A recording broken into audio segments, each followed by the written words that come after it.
Brace yourself for something fuel-nominal. Unleaded 88 is the clear fuel choice. It's cheaper, cleaner, and greener. And it's grown by Iowa corn farmers. Now that's totally worth the hype. So pump it up with Unleaded 88.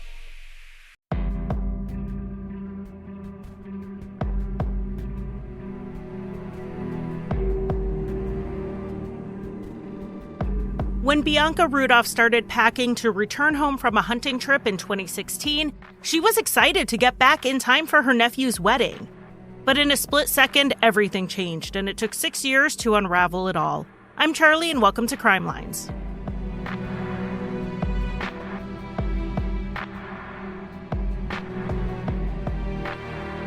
Welcome to Crimelines. As you're listening to this, I'm going to be just getting back from the True Crime Podcast Festival, and I know it will have been an amazing time. It always is. Next year, just so everyone can think ahead, they are planning to be in the Northeast. Last I heard, as of this recording, they were waiting to hear back from a place outside of Boston. If that doesn't work out, they will expand to look in the New Jersey, Pennsylvania area as well, but they're very committed to the Northeast, because they know how much easier it is for so many more people to travel. And I don't know that any podcast or crime convention on this scale has been in the Northeast, so they definitely want to bring this programming to all of you up there. So I will be sure to keep you updated as soon as I know where it's going to be so that you can get in on those early bird tickets, which are considerably cheaper than full price. But let's go ahead and get into today's case. We're starting with Bianca and Lawrence Rudolph.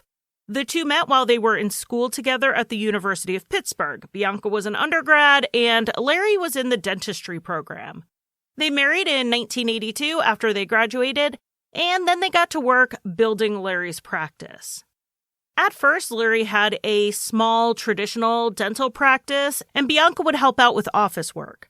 But then he pivoted to sedation dentistry pretty early on. Instead of having to go to get a cleaning and an exam, then come back later for 2 fillings, then come back for 1 more, then go somewhere else for a root canal, he did everything in-house. And because you were sedated, Larry could do more procedures in one sitting, and that was very popular for his patients, particularly those who are very busy. And those who are scared of the dentist. Being able to do it under sedation was welcome. And Larry and his business partners ended up hiring more staff and opening multiple locations in the Pittsburgh metro. Bianca was able to turn her attention to being a stay-at-home mother to her and Larry's 2 children. And by all reports, Bianca really was that mom, the one who did it all and with a smile on her face. She put everything into raising her children, and it really paid off. Her and Larry's 2 kids grew to be good people who worked hard. Their son would eventually become an attorney, and their daughter would follow in Larry's footsteps and become a dentist. But back when the kids were still teenagers, Larry had to change up his business a little bit again, and this time it's because he suffered a serious injury to his hand in October 2006. At that point, not only did he co-own this business, he was also actively working as a dentist. And an injury to his thumb like he suffered is the type of thing that can end a career. Exactly how this injury occurred is a little bit of a question mark, so I'm just going to give you the story that Larry told. Larry and Bianca got into hunting, big game hunting specifically. The wealth they had accumulated over the years of Larry's career gave them opportunities to travel literally around the world to engage in this activity. And one of their favorite spots was the Kafue National Wildlife Park in Zambia. The park has one section that is for conservation, and then they have a smaller area that is approved for hunting. Larry and Bianca had a hunting camp there that they would go to frequently. One day, while there in October of 2006, Larry headed out to go fishing early in the morning. He brought a rifle with him because of the wildlife. The main threat while fishing along the river would be crocodiles. According to Larry, he had caught a fish, and as he reached out to pull it in, a crocodile came after it and got Larry by the hand. The crocodile managed to pull Larry into the water and toss him around a bit, but he somehow got himself free. But not before the crocodile had bitten off the top portion of his thumb. Larry said he got to his gun and fired 3 shots, which is a sign of distress. 3 sounds like that, whether it's shots or blasts of a whistle or even 3 fires on a deserted island, lets people know you need help. It's the international symbol of distress. So look at me giving you all survival tips from my climate-controlled house that I rarely leave. Anyway, help arrived and they found Larry in pretty good condition considering a crocodile had just attacked him. Yes, the top part of his thumb was pretty bad looking and he did have some minor injuries to his legs, but as a Rolling Stone article on the story reported, Larry's jeans weren't soaked through like he had been dragged into the water. They were damp, but not really wet, and his injuries didn't align up with the story. When Larry returned to the U.S., he said he had ongoing issues with his thumb, like pain and nerve damage, and it was interfering with his ability to be a dentist. Larry made too much money co-owning the dental chain to collect disability from the government, but he had significant private long-term disability insurance that he filed and collected from. Larry was, according to 2 sources, Dateline and Rolling Stone, clearing $30,000 a month just from that insurance. Lots of people doubted his crocodile story because a crocodile biting off the tip of a thumb, but leaving him with no other serious injuries after having dragged him into the water seemed unusual to the point of absurdity. Some people thought Larry was either exaggerating what happened or lying completely, having hurt his thumb in some less dramatic way. But according to the sources I named earlier, Dateline, Rolling Stone, and then also pretty much every other news outlet talking about this incident, there were some who suspected Larry had purposely shot his own thumb in order to collect the disability insurance and not have to work in the office. They thought it wasn't a coincidence that the supposed crocodile had bitten his non-dominant hand, leaving him free to continue his hobbies like hunting. How many people think Larry could have done something like that? Well, Matt Smith with Rolling Stone reported that he had 12 people who knew Larry who believed he did this. That's a lot of people thinking the worst of you. It wasn't long after this point that Larry and his partners had a pretty big falling out. Larry had not been a popular boss when he was working as a dentist. There are stories upon stories about his temper and, honestly, temper tantrums he was throwing. He would berate hygienists, he would throw things around the office, he would just make a scene. People walked on eggshells whenever he was around. But there were also accusations that Larry was embezzling money and outright stealing cash out of the office. His partners used this as a leverage to push him out. It started a legal battle between them, but in the end, Larry went ahead and left and started a competing dental practice using that same model of sedation dentistry. When Larry started his new dental practice, he took an employee with him, Lori Milliron. She had been working for Larry since May of 2002, and one reason she went with Larry to his new business was that the two had been involved in an affair that started not that long after she got the job. The affair was kept quiet for a long time, but people started noticing things like when Larry and Lori would leave the office at the same time, or more boldly, when they would arrive together in the morning. And they would notice that Lori's vacation days often aligned with Larry taking trips out of town. When Larry and Bianca's daughter finished dental school, she went to work for Larry, and that made things a little awkward. There is always going to be office gossip, but when it was about her father having an affair with an office manager, people mostly tried to avoid talking about it in front of her. Though Lori's relationship with Larry is the one that's important to what we're discussing here, family and friends have said that cheating in the marriage was an ongoing issue that went back quite a ways. Apparently, Larry and Bianca almost divorced over it in the early 2000s, and Larry had told some people that Bianca had met someone else. Larry was upset enough about this that he made a concerted effort to win Bianca back, and the two reconciled. But the decision to reconcile didn't end the extramarital indiscretions, at least on Larry's part. He and Lori started seeing each other as early as 2003, and in 2012, he was accused of adultery straight out by a group he was involved in called Safari Club International. Larry was very active in the group. It's a pro-hunting organization, and he had been elected president in 2009. In 2011, he met a woman named Anne through the club, and they started exchanging texts which were of a sexual nature. The two did go out at least once, though Larry would only admit to them sharing a kiss or two. Word spread around the club that Larry was cheating on Bianca, which Bianca didn't appreciate any more than Larry did. It sounds like she took quite a bit of offense to being pitied as the quote-unquote long-suffering wife. The entire thing turned into yet another legal battle for Larry as the club pushed him out, not just for adultery, but also accusations that he accosted another member and threatened to kill his family, another accusation that Larry engaged in illegal hunts, and accusations that Larry inappropriately expensed the organization for some various trips. Larry sued the club for defamation. The case would eventually be settled, but not before depositions were taken in 2016. And this is important to what comes next. Bianca was asked outright at her deposition if she thought her husband ever had a sexual relationship outside of their marriage, and she said no.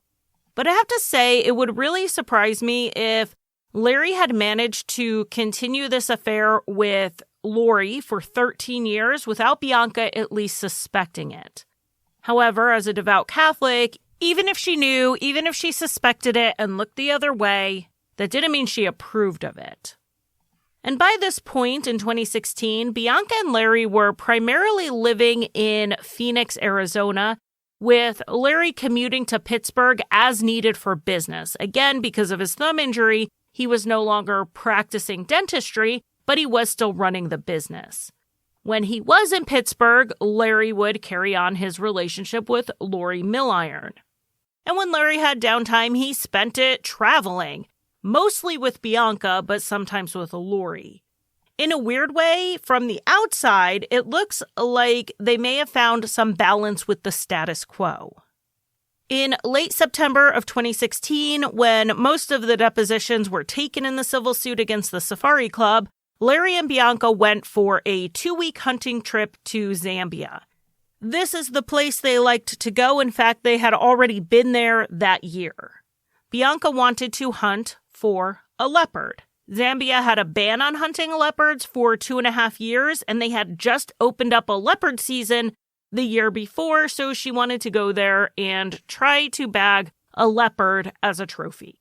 At the end of their trip to Kafue National Park, they had not managed to get this leopard, and they couldn't stay any longer because Bianca's nephew was getting married, and they needed to be back in the U.S. in time for that wedding.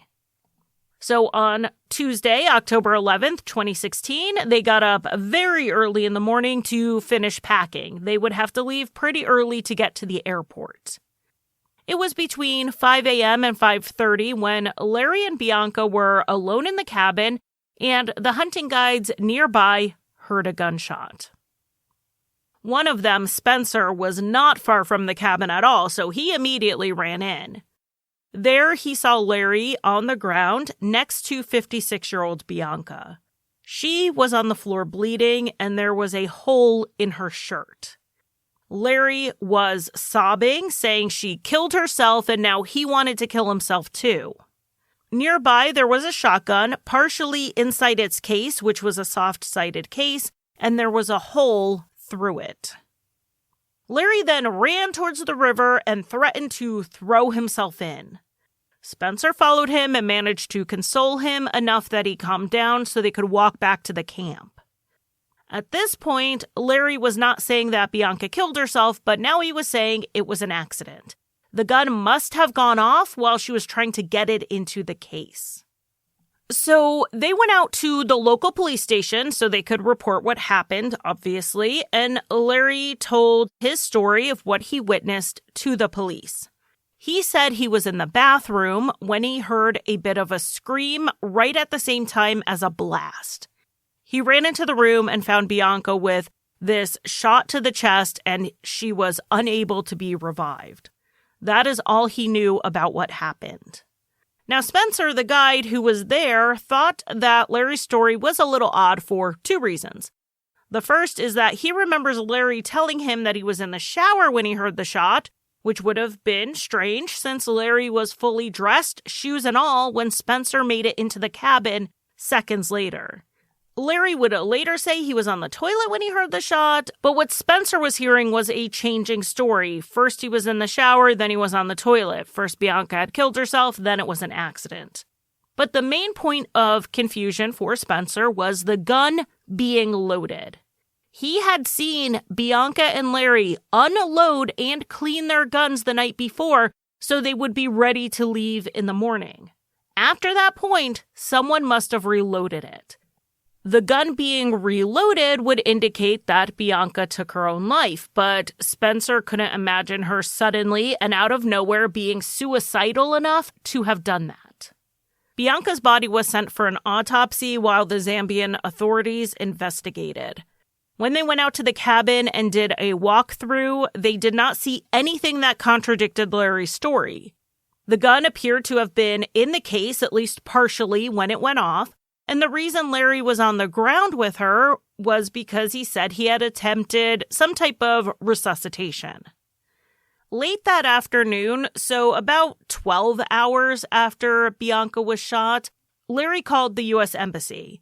Because Bianca was an American who died overseas, Larry wanted to know what he needed to do to have Bianca's body cremated quickly so there wouldn't be a delay in repatriating her to the U.S.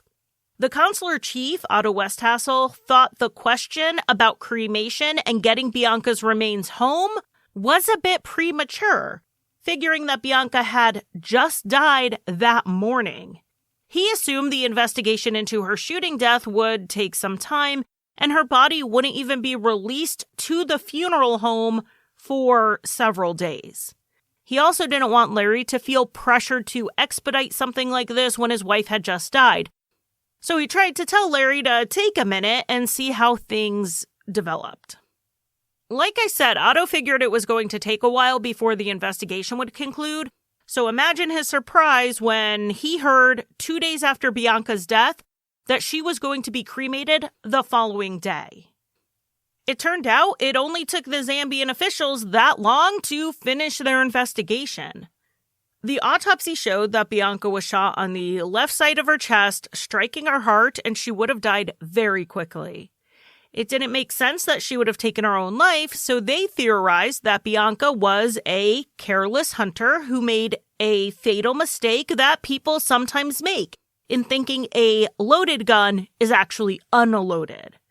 As she tried to get this gun into a tight-fitting case, perhaps she reached in and unintentionally pulled the trigger, or an alternative was that the gun wouldn't go into the case smoothly, so she bounced it, causing the bottom to hit the ground and the gun to discharge. Apparently, the officials did try to drop the gun several times to see if they could replicate this accidental firing, but they were unsuccessful. Even so, they closed the case, ruling this an accidental death. So the funeral home contacted the embassy to make them aware that Bianca was going to be cremated just 3 days after her death. Otto was not comfortable with how quickly things were moving, so he rushed out to the funeral home to take photographs. He first wanted photographs of Bianca's face for identification purposes, but when he got there, he also took photos of the gunshot wound. He was a former Marine, and as one, he had some experience with gunshot wounds, and this did not look like a close-range shot to him at all. He thought she must have been shot at from a greater distance. Otto was not an expert in this area, but it was enough to make him suspicious, so he photographed her body, which Larry learned about and was reportedly pretty angry about this privacy violation.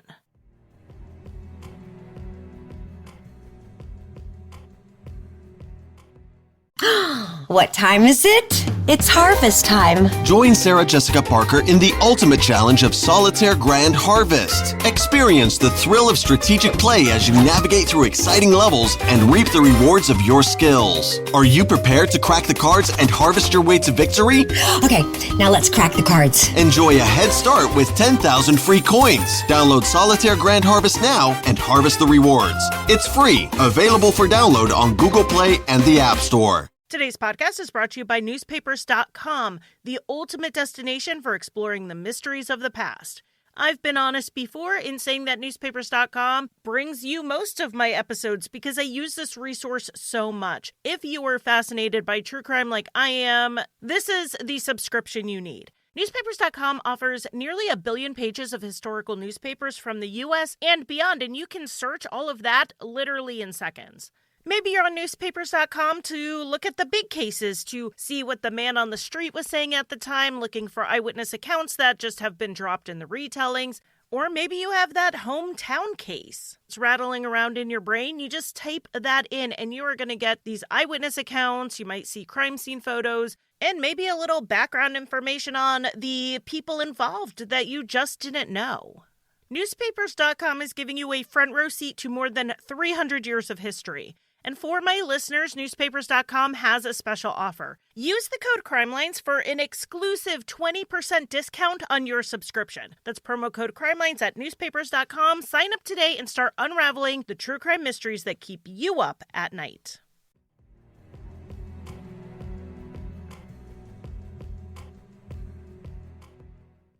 Meanwhile, as all of this was happening in Zambia, Bianca's children and family in the United States were getting worried. Larry and Bianca didn't fly home as planned, and they couldn't be reached. Larry, for some reason, decided not to call and tell his kids that their mother was dead right away. The officials at the embassy offered to do it for him, but he declined. It was several days, some sources say it was a full week, before they learned what had happened. By that point, the investigation was concluded, and Bianca had already been cremated. Larry returned to the U.S. with Bianca's urn, and they held a Catholic funeral mass. It was such a shock for the family who had been looking forward to that wedding to then have a funeral so soon after. And it wasn't long after the funeral that Larry bought Lori a plane ticket, first to come to where he lived, Phoenix, but he soon canceled it and bought her another ticket to Las Vegas instead. And then Larry started settling Bianca's estate and moving on with his life, probably thinking the investigation was behind him. But it wasn't. As soon as people heard about Bianca's death, there were people who thought it was suspicious. Even those who didn't have a solid reason to suspect Larry had done something were still wondering about this dentist with the terrible temper and, as much as Bianca hated to be viewed this way, his long-suffering wife. But there were two people who were suspicious enough to call the FBI. One was a friend of Bianca's who said she thought the rush to cremation was a red flag because Bianca, a devout Catholic, would not have wanted to be cremated. Now, it turned out, in Bianca's most recent will, she did put in there that she wanted to be cremated. But what was still surprising to me, as someone with a lot of Catholic family, some of whom have been cremated, was that she was cremated prior to a funeral mass being held. It can be done. I looked it up and it's not specifically prohibited, but it is, quote, strongly urged to have the body present at the mass and then cremated after. Because it's not a hard and fast rule, you can see situations where it might be appropriate to have the cremation first. Like if the person's body was found some time after death and is in a poor state. Or like in this case, where the body would have to be repatriated from a far distance and at some expense. That said, as a big game hunter, Larry regularly paid a lot of money to return animals' bodies to the United States as trophies. And that is not an easy or cheap process. And Larry was a multimillionaire. So it rings hollow to explain this away by saying that returning Bianca's body would have been some huge hardship. Also, there are like 3 million Catholics in Zambia. He could have called a priest, and I've not seen it mentioned anywhere that he did that. But as the consular chief noted, Larry just seemed to be in a rush to move forward with the cremation. The second tip that came into the FBI was someone named Anna who had worked for Larry's dental practice in the past. She was suspicious as soon as she heard Bianca had been shot because of something she said Lori had told her. She said that in the summer of 2015, Lori said that she and Larry had a plan. They were going to take cash out of the business and run away together. But when that didn't happen, Lori gave Larry an ultimatum. If he wanted their relationship to continue, he needed to get Bianca out of the picture. Anna assumed Lori meant divorce, and Lori said the timeline was 1 year. Lori denied she said this to Anna, and both Larry and Lori have denied that there was ever an ultimatum on the table. But the FBI took this tip without benefit of their denials and took a look at the case. The first thing they did was look at the Zambian investigation, which was not thorough. They had not taken fingerprints from the gun or done much by way of ballistics to see if the story Larry told was even possible. All they did was the gun dropping experiment, and they could not replicate the gun misfiring. They only investigated for 2 days before closing the case and returning the gun to Larry. Larry was unaware that these tips had been called in or that the FBI was investigating. 3 months after Bianca's death, Lori moved to Larry's home in Arizona with his kids, thinking this was a new girlfriend, not a woman he had been with for 13 years. Lori and Larry started looking at getting a second Arizona residence worth about $3.5 million, something they could afford thanks to the life insurance payouts from Bianca's death. Larry collected from various policies around $4.8 million. So Larry and Lori were living their best lives. They were spending a lot of money on travel, cars, and their new house, while the FBI was working quietly in the background. And they ended up speaking to a number of people with more information on the background of Larry and Bianca. One of these people was an employee of Larry's named Cassandra. According to her, Lori was not the only one giving Larry an ultimatum.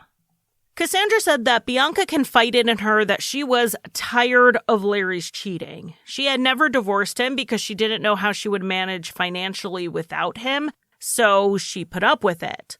But at the point she was talking to Cassandra, Bianca was done and told Larry that he had to end the relationship with Lori.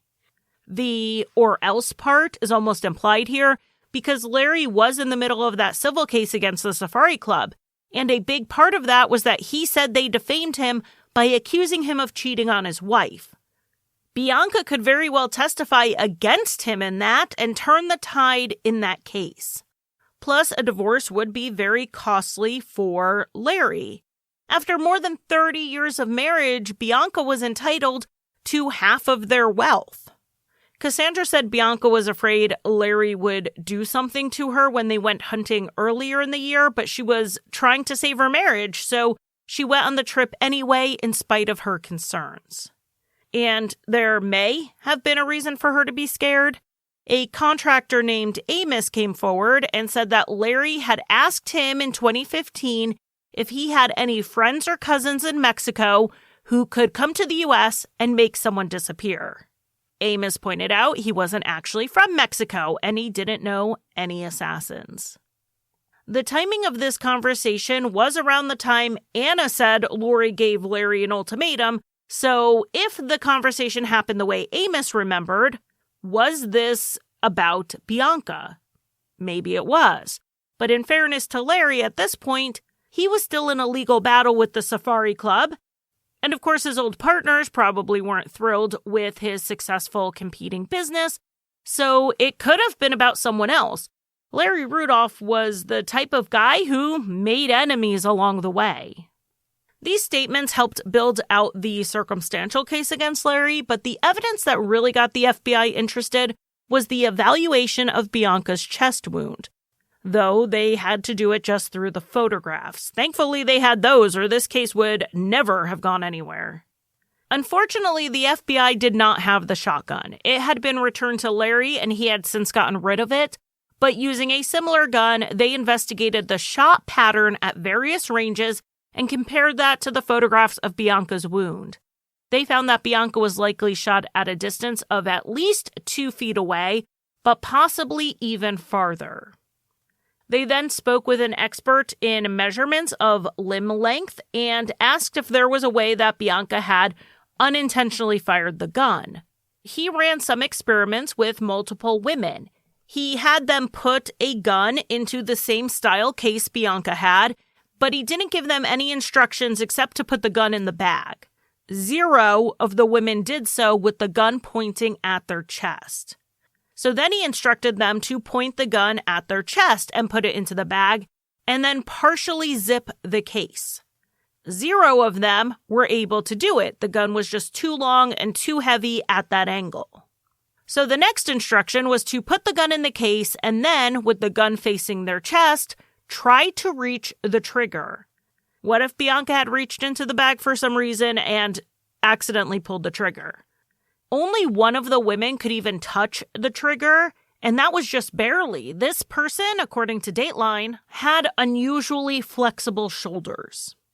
All of this was enough for the FBI to then go to Zambia to interview the guides who were present at the time, and they mostly agreed the shooting was suspicious, with Spencer telling the FBI that the gun should not have been loaded at all that morning.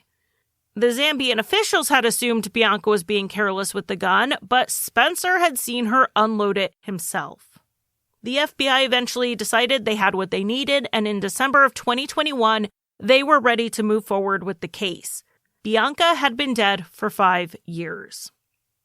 When Lori and Larry flew to Cabo for their usual Christmas vacation, 67-year-old Larry Rudolph was arrested as he got off the plane. He was charged with 1 count of murdering a U.S. national in a foreign country and 1 count of mail fraud for cashing in more than $4.8 million in life insurance claims. Both of these were federal charges, and Larry was sent to Denver. It was determined that the court there was the appropriate venue, since one of the insurance companies was based in Colorado. Larry pleaded not guilty, and his children submitted letters on his behalf asking for a bond to be set. Larry offered, if he was allowed out, to pay for security at his home to assure he remained on house arrest. The judge denied this request, deeming Larry a flight risk due to his significant wealth and his international connections. And the judge seemed almost offended that Larry was basically saying his wealth was the reason he should be allowed out. He was rich enough to afford to turn his home, a mansion really, into a private prison. It would show preferential treatment to people who could pay for it. And the justice system can't work that way. I mean, we know it does work that way because Larry would have been able to make a payment on a pretty high bond, and he would be able to hire really good attorneys who could hire really good experts. But turning your mansion into a private prison was just a step too far for the judge, and bail was denied. After Larry's arrest, another tip came into the FBI. It was from someone who worked at a restaurant in Phoenix who said their coworker, who was a bartender, had some information. They reached out to the bartender, a man named Brian, and he said he had overheard Lori and Larry arguing back in early 2020. He was working, so he wasn't entirely eavesdropping on everything they said, but at one point the noise in the restaurant dipped enough that he heard Larry say, "I killed my effing wife for you." And then Lori stormed out. There are 2 interesting things that add credibility to Brian's story. 1, Lori and Larry were regulars and often ate at the bar, so Brian knew them. It's not like he recognized them after the fact when the arrest made news. The second thing, Brian had told people about this right after it happened. The coworker who called the FBI hadn't heard the story in 2022. They had heard it back in 2020. That really lends credibility to the statement. Brian had told his coworkers as well as his wife about this tense conversation he overheard. Brian was confused by Larry saying he killed his wife because he thought Lori was his wife. And imagine a customer saying something like that right as there was a lull in the background noise. It was almost like it was out of a movie, so it's the exact type of story restaurant workers would share. Some people who heard the story in 2020 told Brian he should go to the police.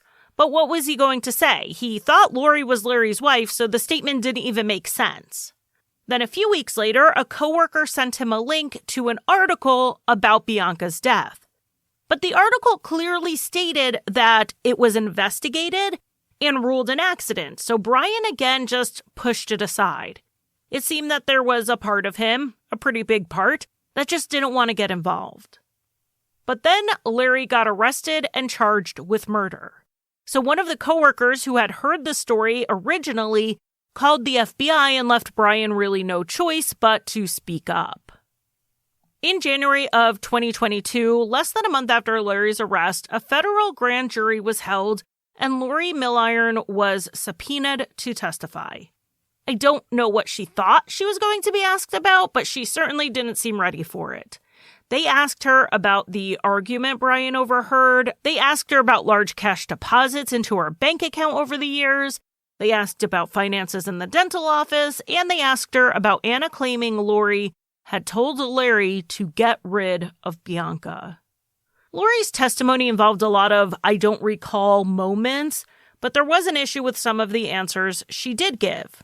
When she was asked about the large cash payments Larry had given her over the years before Bianca's death, Lori claimed she didn't really know why he had given them to her and that he was just a generous guy. She did not admit the reason that he gave her the money was because they were in a sexual relationship. With another question, Lori was asked what, if anything, Larry said to her after finding out he was being investigated, and she said that he was irritated about the investigation. She did not admit to what Brian had overheard, which was, I killed my effing wife for you. And I'm saying what Brian overheard as a fact because Larry would later concede to saying it, but we'll get into his version when we cover the trial. The prosecutors in this case also looked at a deposition Lori had sat for in August of 2016, 2 months before Bianca's death. This was for Larry's civil case against the Safari Club. One of the claims was they defamed him by spreading the story he cheated on his wife, and since Lori was supposedly the long-term extramarital girlfriend, she had to sit for a deposition. In this deposition, Lori downplayed her relationship with Larry, both the sexual relationship as well as the financial one, but in her grand jury testimony, she testified that Larry and Bianca had an open marriage and Bianca knew about the relationship they had. She still tried to downplay it to the grand jury, saying they were primarily friends who traveled together. The prosecutor saw the lying in the deposition as proof that Lori would lie under oath to protect Larry, and they believed that's what she did in her grand jury testimony. So they charged her with 5 counts of perjury, 1 count of obstructing the grand jury, and since her grand jury testimony was designed to help Larry get away with a murder, they charged her with 1 count for accessory to murder after the fact. The government would present at trial 2 motives. One was the money, and the other was so that Larry would be free to have the relationship with Lori with all the money.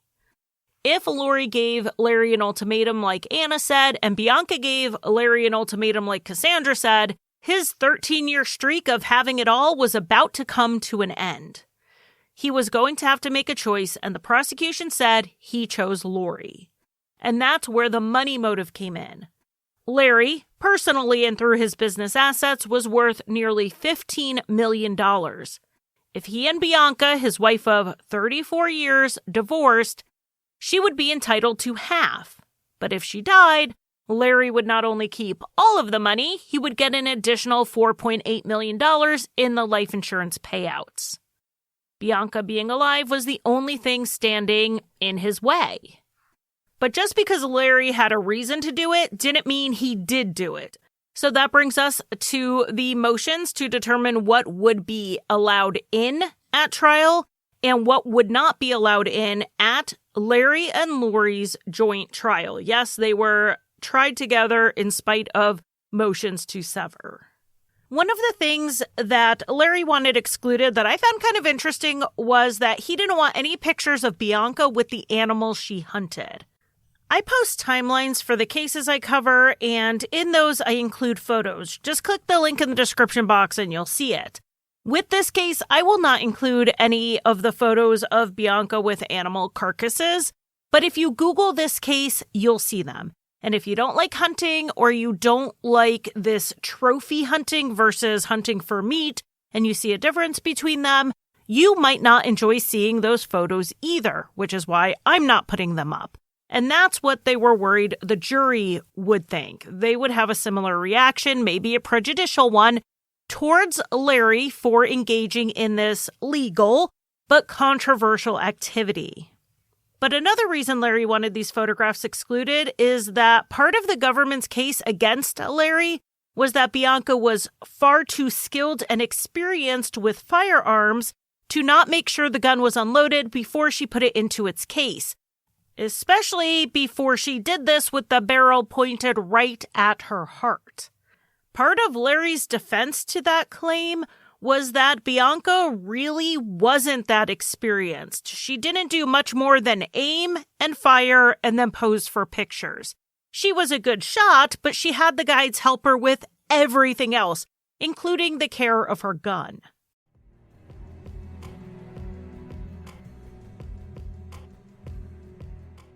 Today's podcast is brought to you by newspapers.com, the ultimate destination for exploring the mysteries of the past.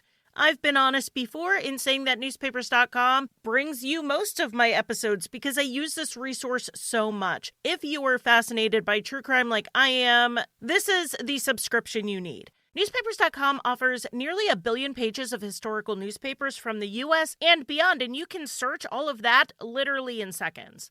Maybe you're on newspapers.com to look at the big cases, to see what the man on the street was saying at the time, looking for eyewitness accounts that just have been dropped in the retellings.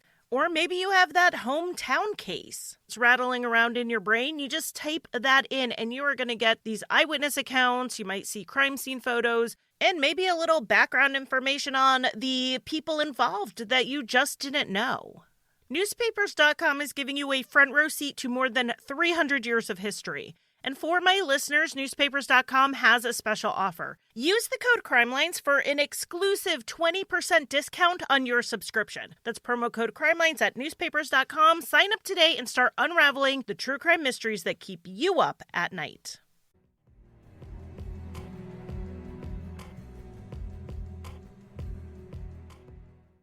Now, the court decided to allow the pictures in. For one thing, they were in Colorado. Find me a jury of Coloradans who are shocked that people hunt. They already agreed to weed out any of them during jury selection anyway by asking potential jurors about their moral views on hunting. Also, the pictures weren't of Larry, just Bianca, so how would that prejudice Larry? And as for sending a message that Bianca was more experienced than she was, the photos wouldn't send a message that her hunting record already didn't. So there was really no reason to exclude these. The defense also wanted the man from the consulate, the one who took pictures, to be barred from giving any testimony related to ballistics since he was not an expert. The judge decided to allow him to testify in a limited scope about what he observed firsthand, based on his experience, because it gave context as to why he took pictures, but he could not provide specific conclusions about how far away the gun must have been when it was shot.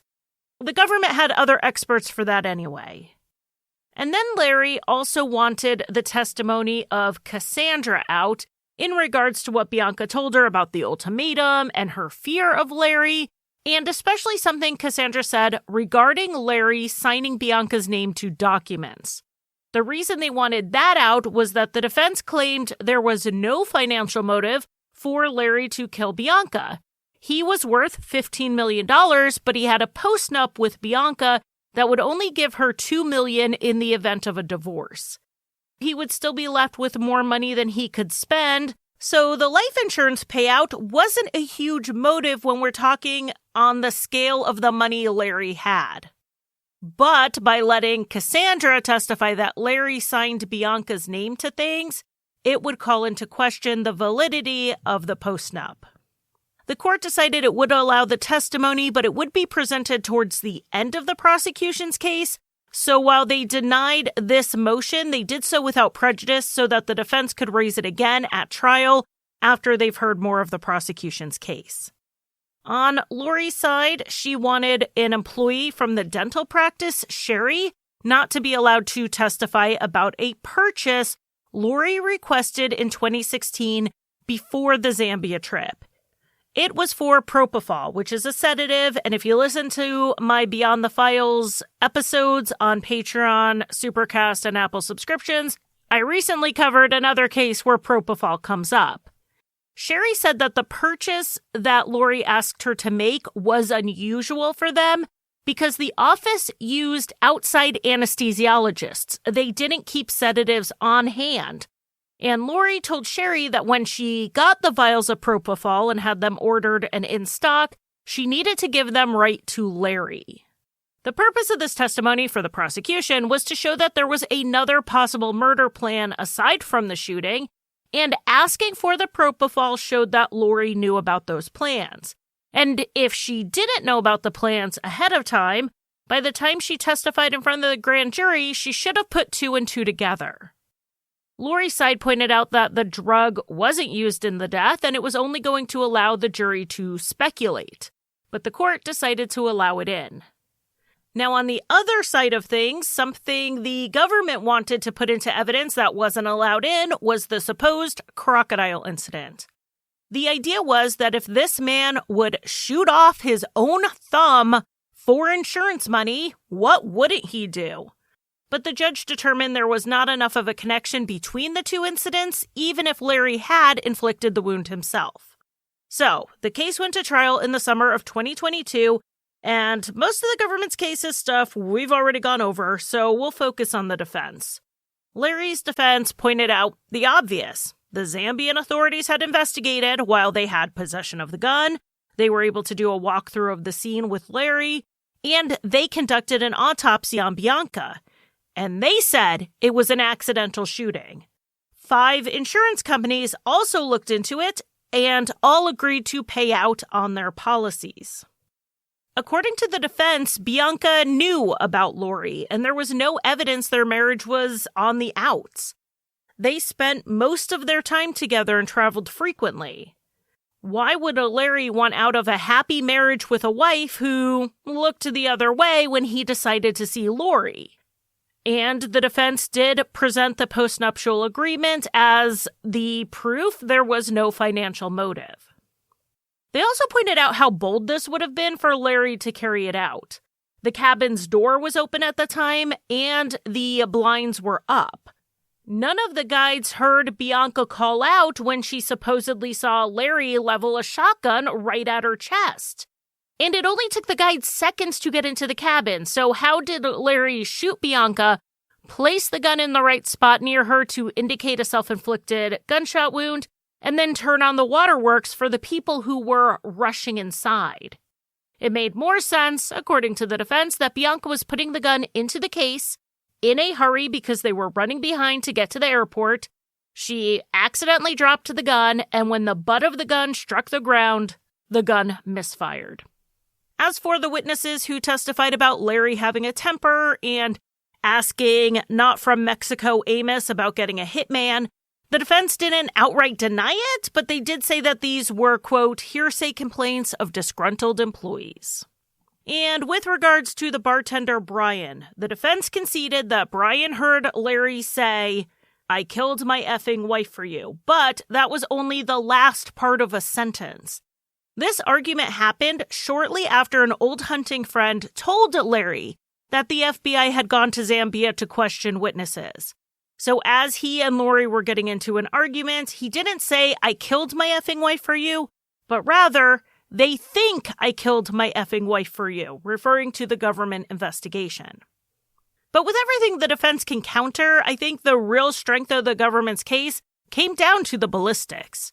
The coroner testified that there were injuries to Bianca's 7th, 8th, and 9th ribs, which indicated that the shot entered from a slightly angled position, not angled up, but rather angled down. This completely undermines the defense theory that the butt of the gun hit the ground, and in an alternative scenario, who loads a long and heavy shotgun while angling it above them? And then there was the distance. If this was shot from 2 to 3 feet away, as indicated by the evidence, that's just too far for a self-inflicted shot. The jury deliberated, and in early August 2022, Larry Rudolph was found guilty of murder and guilty of mail fraud for the life insurance payouts.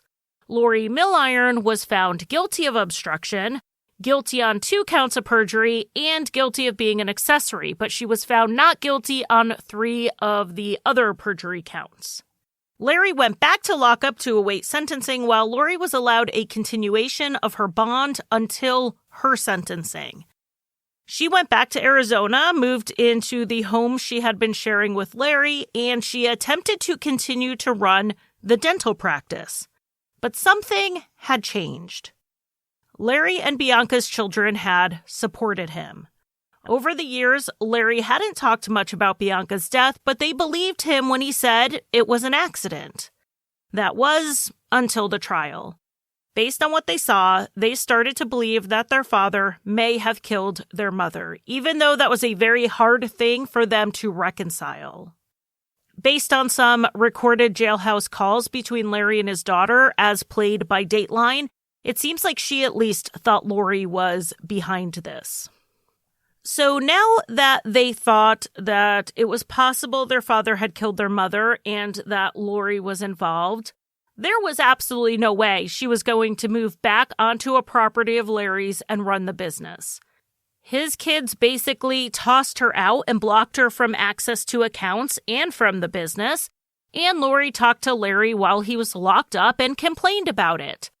On a recorded phone call, she said that his kids didn't work for the money or the business, so why should they stop her from having access to it?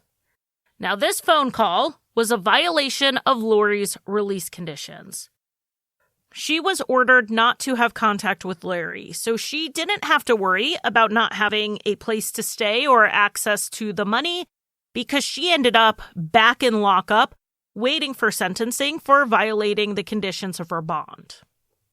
Between the verdict and sentencing, Larry filed a motion for a new trial based on newly discovered evidence, which I thought was pretty interesting. If you remember Cassandra, who testified about things Bianca had told her, Larry said he found emails between the two of them that undermined things she said in her testimony. Cassandra had testified about things Bianca had, in the months leading up to her death, confided in her about the state of her marriage. But Larry had emails from August of 2016 that indicated the two of them hadn't talked in a long time. The word used in the email was, "It's been eons since they talked."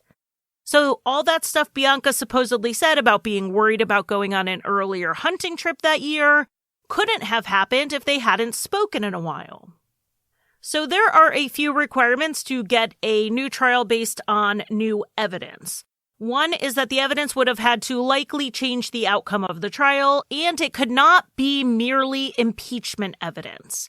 It also had to have been discovered after the trial, and the lack of an earlier discovery could not have been due to the defendant's lack of due diligence.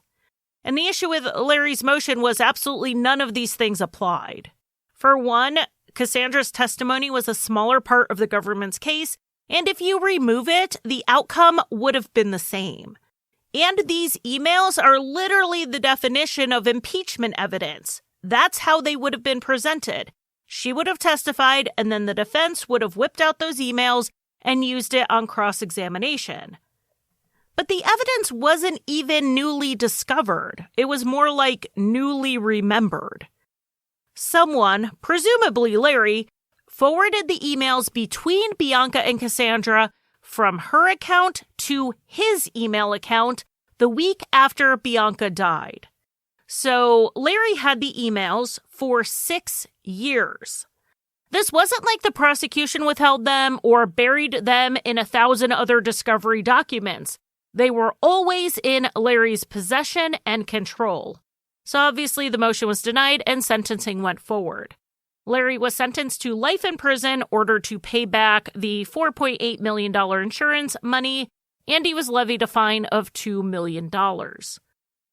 Lori was sentenced to 17 years in prison, which was higher than the recommended sentence, and that is because the court allowed an upward variance, in part because of trial evidence that showed she likely aided and abetted Larry when she helped him get several vials of propofol. They also pointed out her lack of remorse. Larry and Lori intend to appeal, and I'll bring you any updates on those as they come in. But there's another legal battle brewing, and that is between Larry's kids and the U.S. government. Larry has been ordered to pay and pay back a lot of money. A fair amount of that money was part of their mother's estate. And it's not that they want Larry to have access to that money, it's that their mother would have wanted them to have it. Larry and Lori spent lavishly after Bianca's death. Luxury cars, a new home, international trips, expensive meals. You name it, they bought it. Then Larry was arrested, and his attorney's fees ate up a huge chunk of his fortune as well. Once the life insurance companies are paid back, what's left for Bianca's children? They lost both of their parents, and they are victims in this. So why do they not have the benefit of their mother's estate? A judge did order Larry to repay his children Bianca's half of the estate, ruled to be around $7 million, plus they tacked on $3 million in interest. Some assets were used to pay some of this judgment, but the rest can't be paid because everything else was seized by the government. And as for the life insurance money, let's say Larry did kill Bianca and admitted it immediately. The life insurance money would have still paid out. It would have gone to Bianca's children. So why do the insurance companies get the money back just because Larry lied when he collected it? Now, I'll be surprised if you ever find a scenario where I can be convinced an insurance company is the victim here, but it certainly will never be this case. No one, except Bianca, was impacted more by Larry's lies than his children were. The repayment of the insurance money should just go straight to them because it should be their money.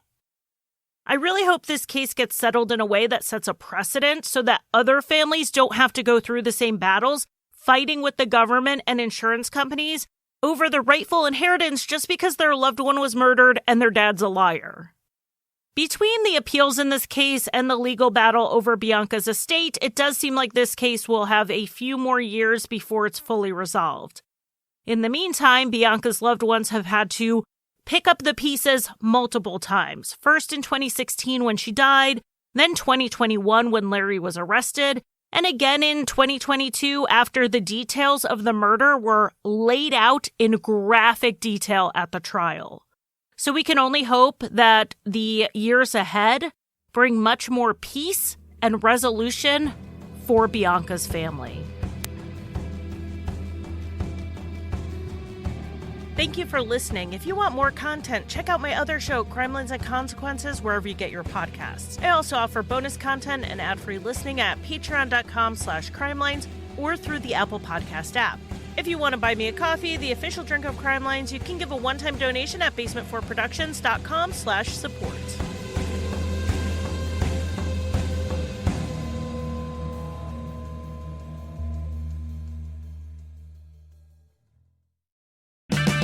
Save on O'Reilly Brake Parts Cleaner. Get 2 cans of O'Reilly Brake Parts Cleaner for just $8. Valid in-store only at O'Reilly Auto Parts. Oh, oh, oh, O'Reilly.